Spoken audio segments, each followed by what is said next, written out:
umubare rwose no kuri kiyosike ku icupa ry'inzoga barongerako amafaranga Otremandi bose bari muri C, muri kategori C.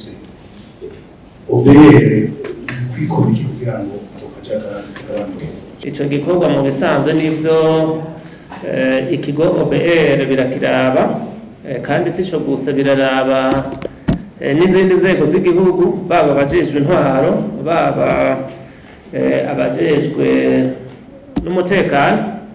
Ikigo OBR rero iyo kironse amakuru nkayo ku makosa atandukanye aba yabaye, haba ibijanye na yama lisansi kuyafisha, haba ibijanye no kutubahiriza ibiciro, iyo amakuru nkayo abonetse hariho igisata gisanzwe kijejwe amatohoza ca enquête kiraheza kikabanguka kumbure kenshi ibitigiri canke ayo makuru ntaja hanze cyane, mugabo iyo bafashwe barahanwa.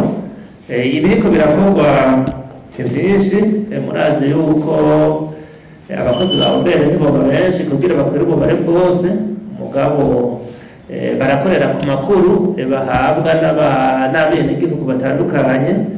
Murazi ko cyashyizeho n'uburyo bwo kubakengurukira ya prime do kagaciro kabute baha watanze inkuru. Murazi ko gaheruka kugarukanwa n'itegeko.